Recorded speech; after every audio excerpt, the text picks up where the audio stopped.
power continues to shift and ping pong between the two major parties. It doesn't seem like anything gets done. Things are just getting more divided, more extreme, and that is because the current system incentivizes it. It is shocking that in reality, your vote only counts as much as the party wants it to, right? Because if at any time they can pull the candidate out that you voted for in the primary, then what did your vote really mean in the first place?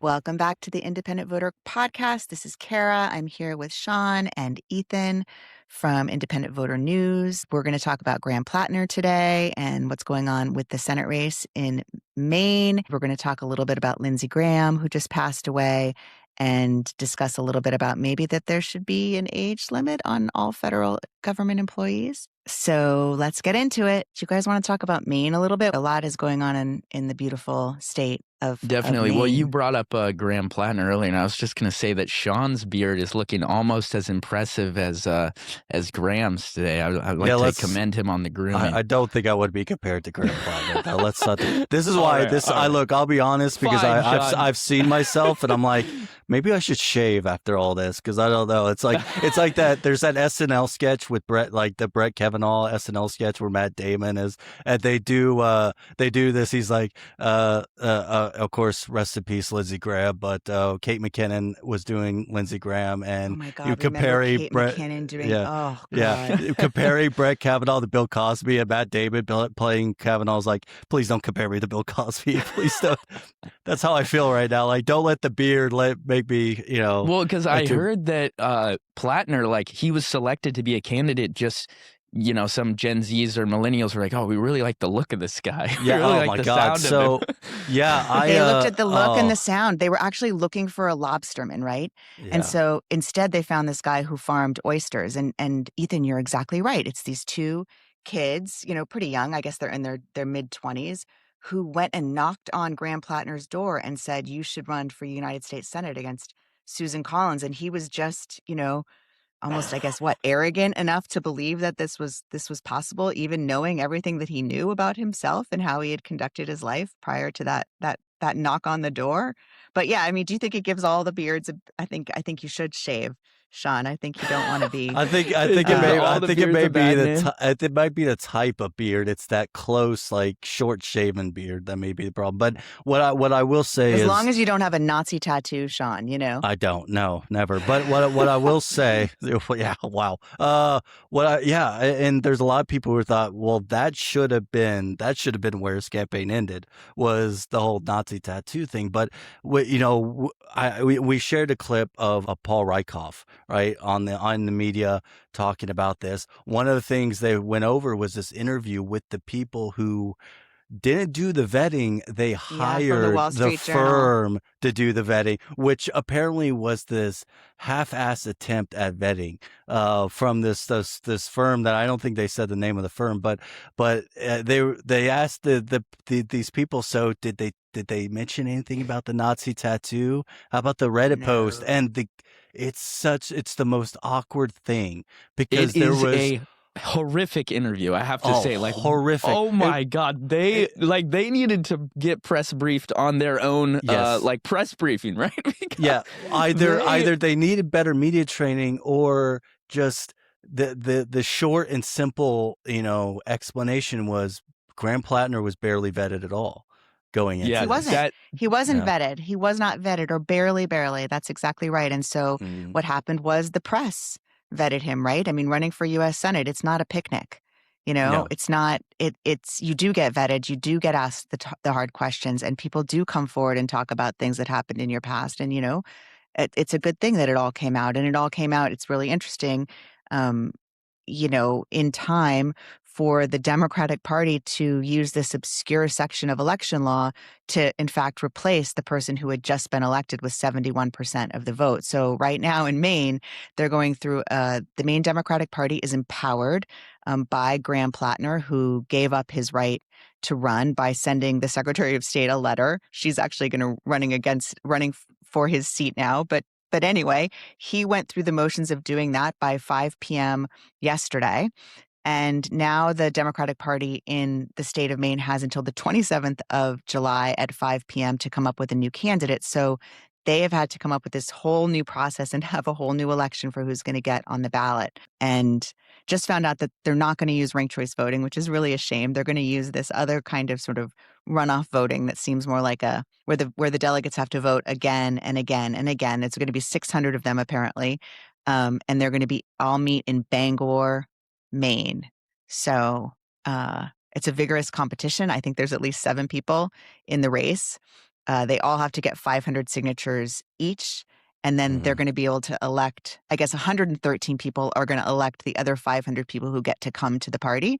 And then they're going to decide who the candidate is for the Democrats. I'll be quiet And now. I know I will say that, Graham, in his video announcing his at least in his initial suspension of his campaign and eventual withdrawal, it would have been nice to hear him take some accountability for at least something or anything that he's been accused of. He didn't, but one thing that he noted during that video was, it was no coincidence essentially that this came out, in the final week. And my take, just like it was with Swalwell, was like, you're right, it is no coincidence. And that's the thing about being vetted, is that you have to expect in that last week before the election, or that last week for the party to do something about your nomination, for something big to come out. And like this, that doesn't make it not true, right? It doesn't make it not true. No, it just makes Jenny Right. Rastico's timing, impeccable. If Yeah. the goal was to come up with a candidate who could beat Susan Collins in November, right? And it's just like, wow, I really do want to know, like, how did the Democratic Party get that kind of control to get rid of its own nominee by I mean, it's Democrats, Republicans, anybody, right, can Right. get rid of their own nominee. But Right.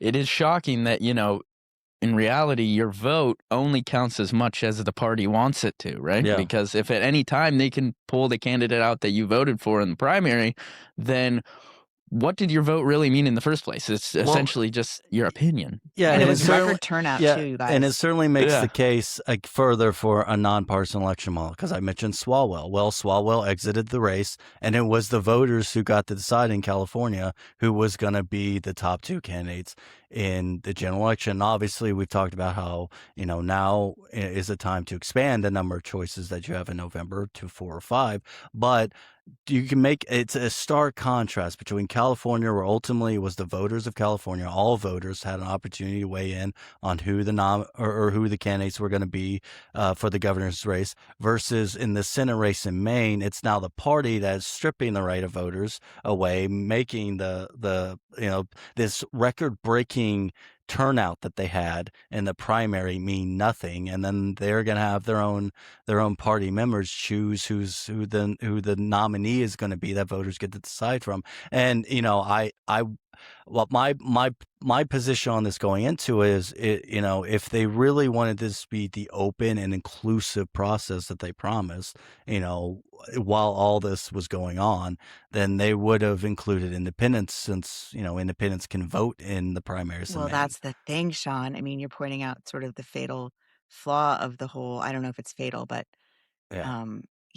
we have semi-open primaries in Maine. Mhm. So uh, that means that lots of independents showed up at the polls on June the 9th in Maine and picked the Democratic ballot, and then voted for Platner. And now their votes, not only is their vote being not counted anymore or not mattering anymore, but also they're not allowed to participate in the nominee in the process of not coming up with a new nominee. So candidates, I mean, there's more than 30% of the electorate in Maine is not registered with the party. Yeah, that's a lot. It's a lot of We people already have who an are- independent yeah. United States senator, and like now the Democrats, they don't look. I understand what they're trying to do. Of course, I understand that, like, if the power is available to them to use, like they had the statute, it's right there. Yeah.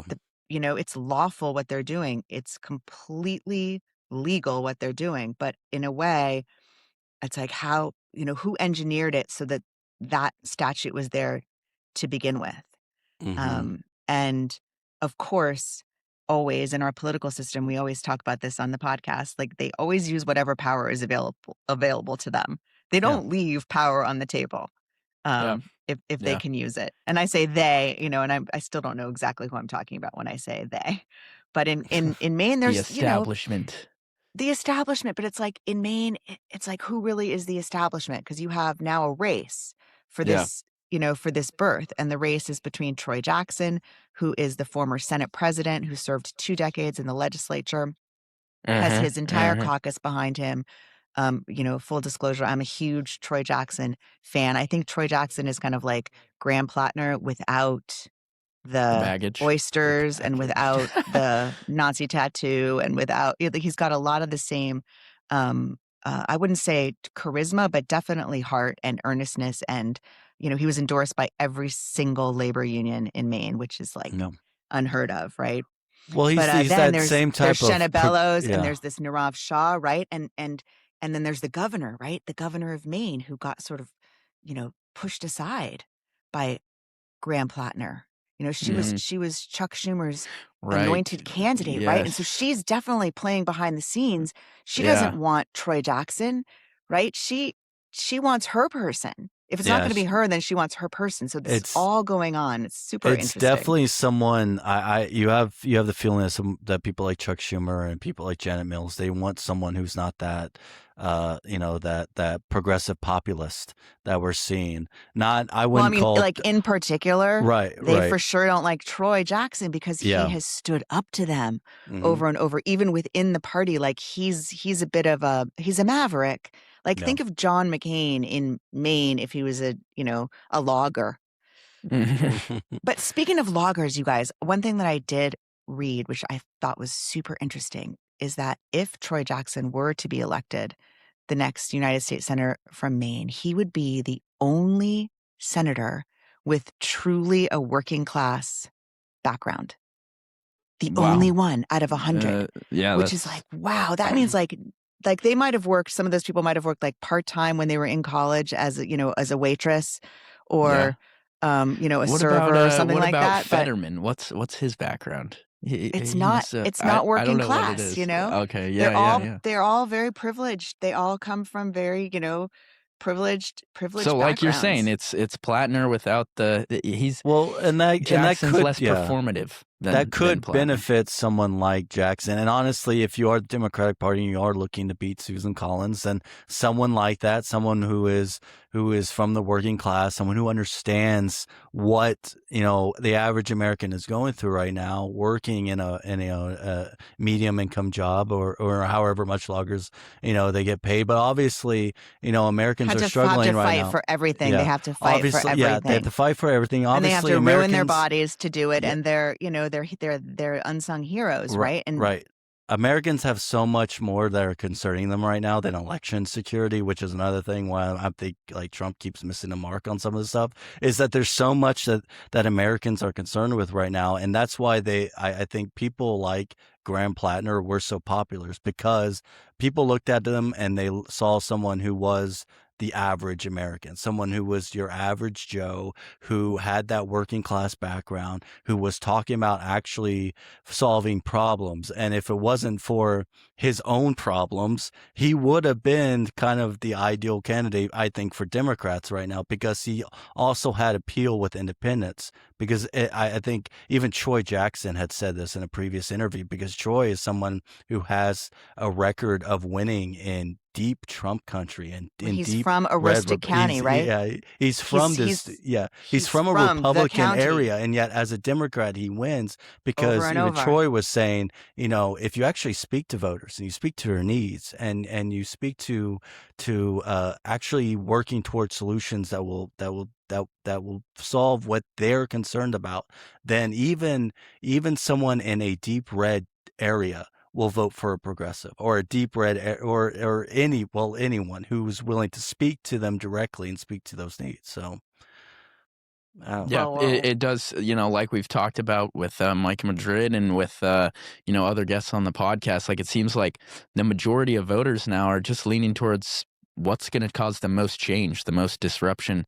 What's the most anti-establishment, even if the establishment itself is kind of coarsely defined? Well, and then like yesterday I shared that quote Tom Wilcox or somebody on our Facebook page about how the quote was about being tired of career politicians, and that we've shared that quote before, but it still gets a lot of engagement because a lot of people they think of this idea of people who've been in office for decades. And they see that nothing's changed, no matter which party is in power, whether it's the Republican Party in power or Democratic Party in power. They're just ping-ponging back and forth and not actually working towards the solutions that Americans want to see. And so I think when someone like a Graham Platner or Troy Jackson or someone else who is willing to step outside of the establishment and offer something that is remote change, even Donald Trump, even Donald Trump in 2016, he offered that change. The whole idea of draining the swamp, right? Of being an outsider going in who's going to fix the system.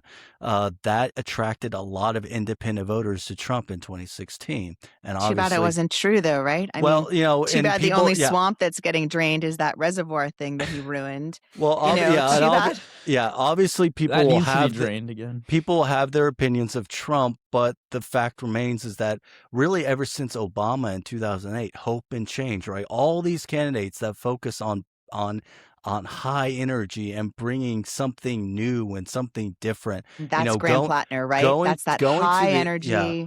When I went to the Obama Center, when I went to the Obama Presidential Center, it was amazing to me to hear some of his speeches back after this. I'm someone who didn't vote for Obama. I didn't vote for Trump. I didn't vote for Obama.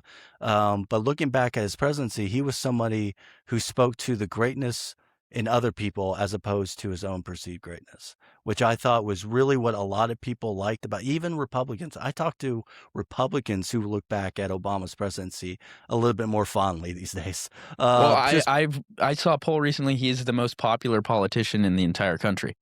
I think he's the only politician with above 50% favorability or something. Yeah. Well, Obama. And so you talk about, Lindsey Graham passed away recently. A lot of people, when they're doing their recollections of him and talking about them, they talk about his time before Trump, his time when he was good friends with John McCain, and of course, and Joe Lieberman.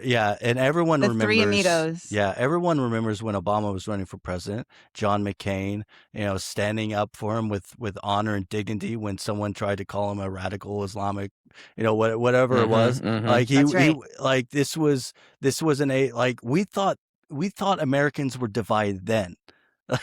Right. It's mind blowing to see it 20 years later to see what really what real Shawn. Division looks like. It's crazy. It's true, Shawn. When I was at the Obama grand opening for the library, I couldn't believe the feeling of hope was really there. People, even though here we are all these years later, there was this tremendous sort of feeling of hope instead of maybe, I think a lot of people, maybe some nostalgia, some sadness of times gone by, but also kind of a lot of hope about the future, that if we could do it then, that we can do it again. Hopefully. Yeah, I remember when I was going through there, there are box of tissues that were all not, I won't say they were littered the place, but every now and then you would see this box of tissues put somewhere throughout the Obama Presidential Center, because it was, even for me, thinking about speaking to that nostalgia, how even there was a time where it seemed like things were better, and not necessarily because I agree with Obama on a lot of his policies, but because it was just just looking back, it was the vibe, right? The vibe has changed completely. The vibe has changed a lot. Yeah. The vibes are off. The vibes are off. I feel like we've departed from vibe. It's just straight aggression. I don't even know. But the thing is this is why we need to focus on reforming the system, as opposed to finding that perfect candidate, finding the person that will. That's it, Ethan. You totally we gotta enable candidates to talk to a broader range of people and show them, look, the majority of Americans agree on the majority of issues. It's really not as divided as it seems when you go on to these echo chambers. X and like Instagram and all these, social media platforms, and that's what we're trying to do here at Independent Voter as well. And I right, have to like say, I'm so mm. guilty though of looking at all of the X and the Facebook and all of it around Platner. Like when that story was going, I just got completely like sucked in by it, you guys. Like what's going to happen next, and what's he going to do, and what's he going to say, and it's sort of, it's captivating to see somebody rise. It's also sort of captivating to see somebody fall. Right. Well, I think more people are becoming aware of the fact that, we talk about how power continues to shift and ping pong between the two major parties. It doesn't seem like anything gets done. Things are just getting more divided, more extreme, and that is because the current system incentivizes it. We've covered it on IVN. If you really want to see the reason why you see the rise of like the Democratic Socialists, which is the more extreme side of the left, or MAGA, which is the more extreme side of the right, the reason why these are able to rise is because we have party primary systems, particularly closed systems that, have low turnout. They attract only this, very ideologically small, motivated group of people. And if you can just get 1 out of every 10 voters to show up, right? 10% of voters to show up, you can get yourself a primary win, which in most cases is going to guarantee you a general election win. So, yeah, speaking to your in point, Maine, if you can get 600 people to show up on Saturday, July 25th in Bangor, you can get yourself a Senate seat, or at least a chance to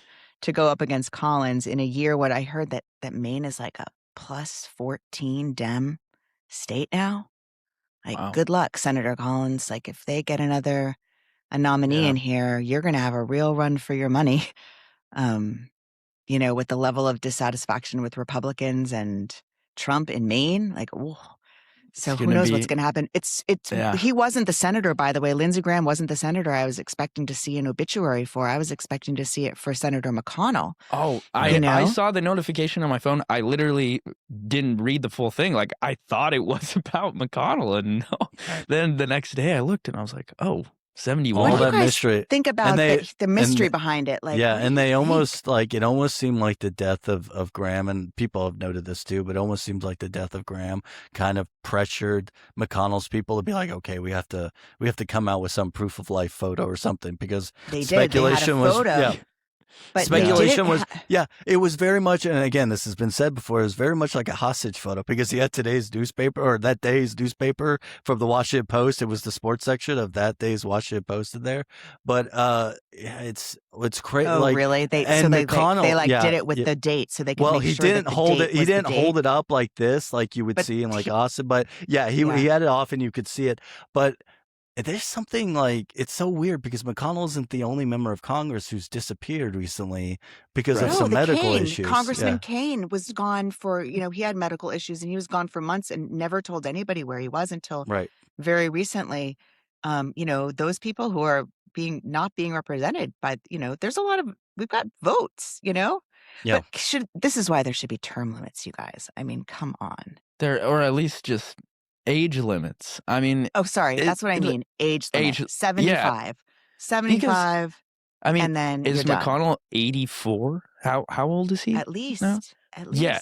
Like, I mean, think about that. Like, have you ever visited someone before who's 84 years old? I mean, like, that there might be like 20% of them that it still has everything there. But majority literally of the time, like 25% of the brain has shrunk at that point. It's it's biological. It's not like at this point, this person is just a amalgamation of power that other people are like telling him to do things.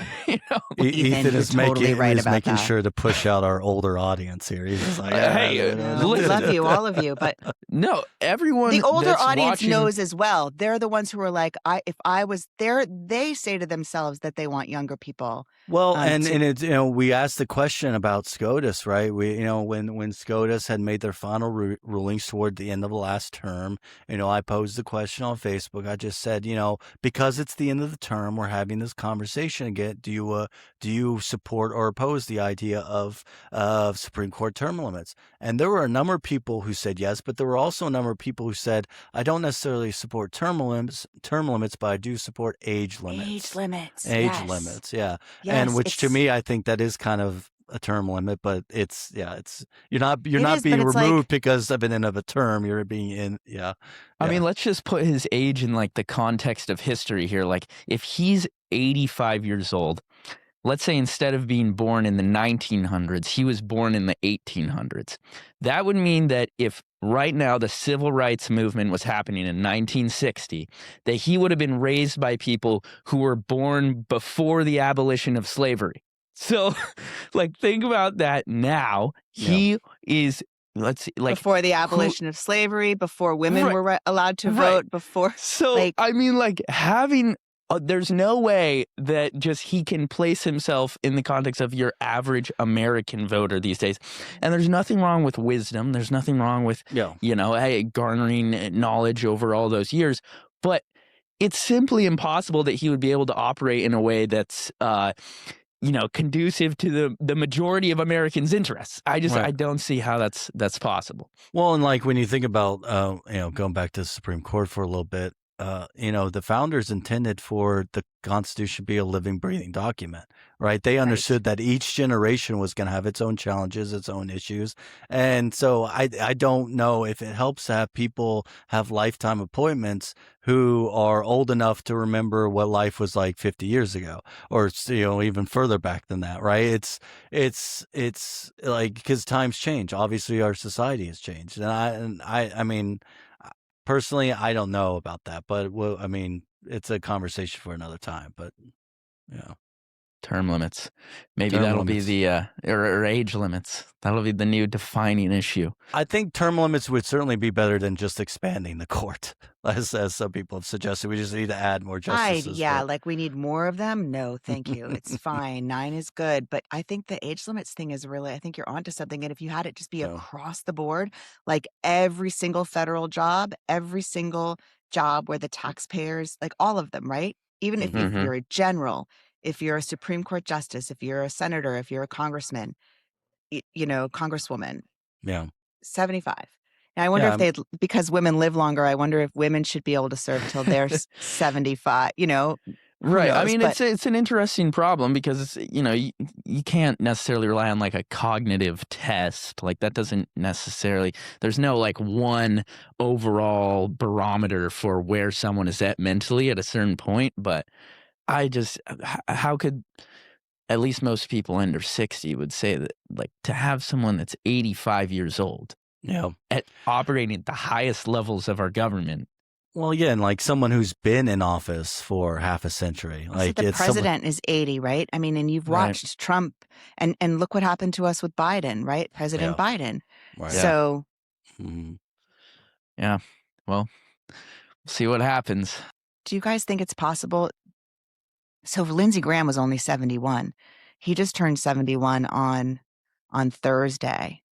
And he went to Ukraine on Friday, or maybe he was already I think maybe he was in Turkey on Thursday. He was in Ukraine on Friday. And then on Saturday, he was back in Virginia and he was dead.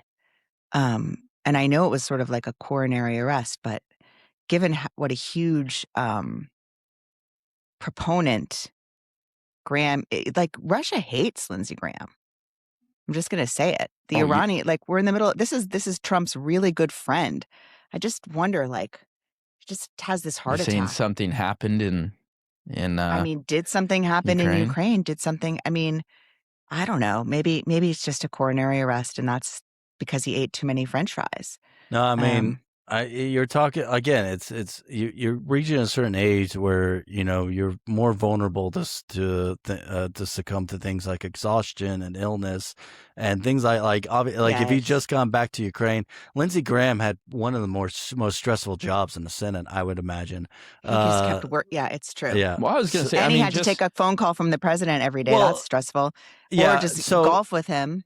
My thing is, my little tinfoil hat conspiracy theory is Trump said that he spoke to Lindsey Graham right before it happened. Yeah. I don't know if I believe that because I totally believe it. Well, no, Trump was like, the last thing he talked about was, the Save America Act. But I remember, I think after, Charlie Kirk passed away, didn't Trump say something's very similar. Like, I spoke to him right before he died, and he wanted exactly what I want Congress to do right now, and that's what he spoke about. Oh, When there jeez. are reports that said that Lindsey Graham had talked about, even that day, talking about, well, before he dies, Sanctions. he wants to do Russia sanctions. He wants to get all Yeah. this foreign policy stuff done. Like Yeah. that was on his bucket list. So, And so Graham and McConnell both are just, two of the hawks, two of the most Right. anti-Russia senators, right? And so now they're Yeah. both It's this could certainly going to have, be a turning of the tide, a new generation of leaders but at not the a new top of generation the. of Graham Platners, right? I mean, No. that just is not going to cut it. And I was thinking about it, it's all politics it is about batting averages, you guys. I mean, in terms it's of like candidates winning and losing, you win some, you lose some. yeah. The Here's what I'm gonna vetting say. was a fail. I think Paul Rieckhoff is correct. I think if Democrats want to be successful, they should be looking to outsiders, right? Even more independent-minded people to come into the fold.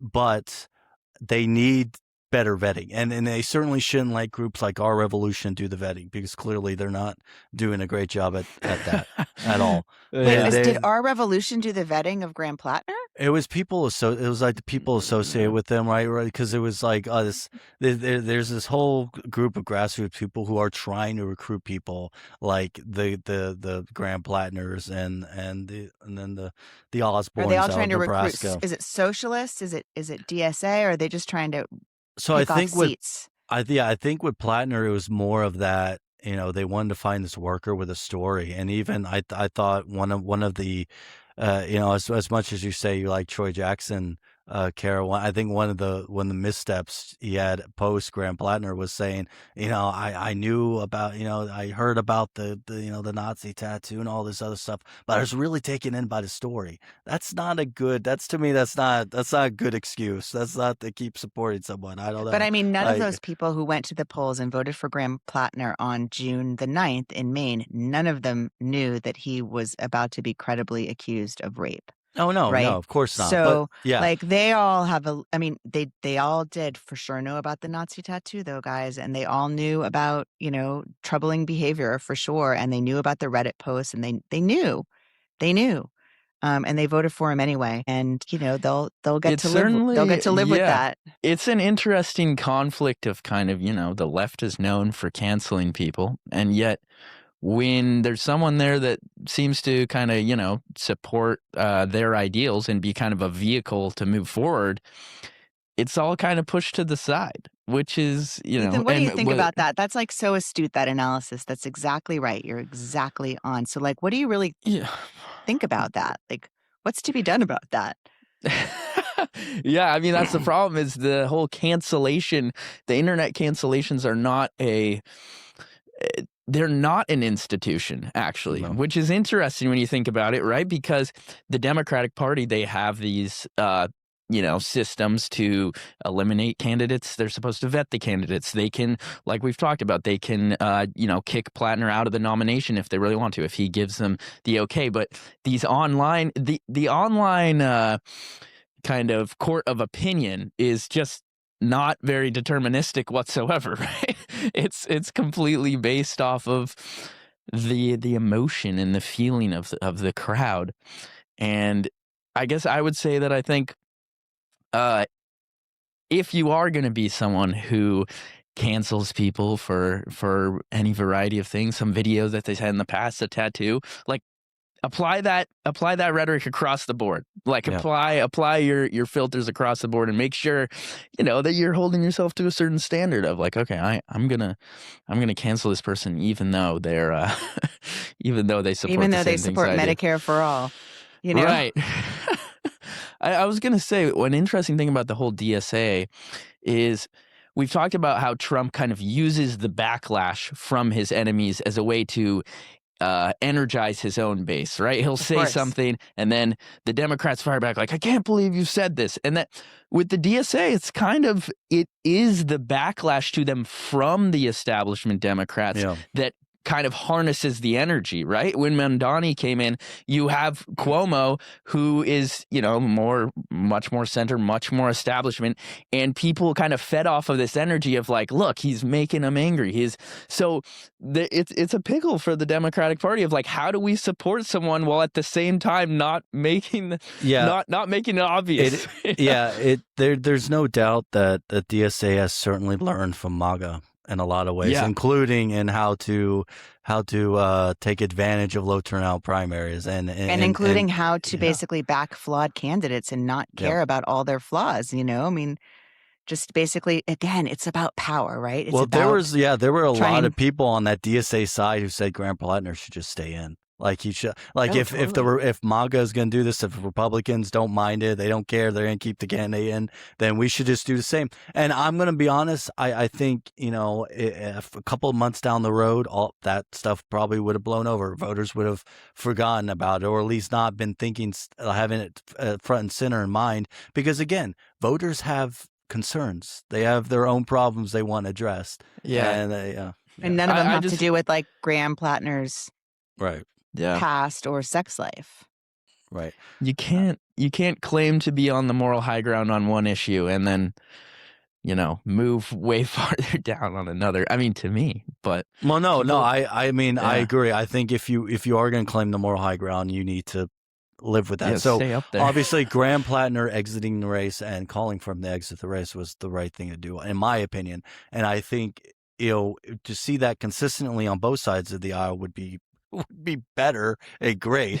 Don't hold your breath. Well, all right. Well, great show, everybody. Make sure that you join us at Independent Voter News, ivn.us.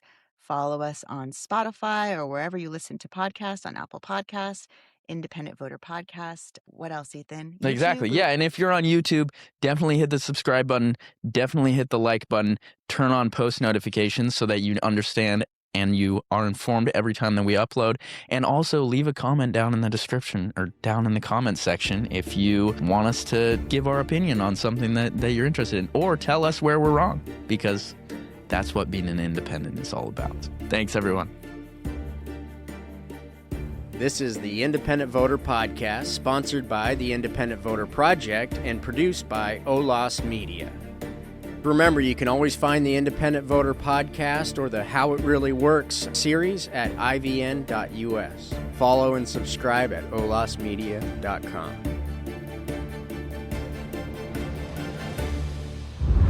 Olas Media.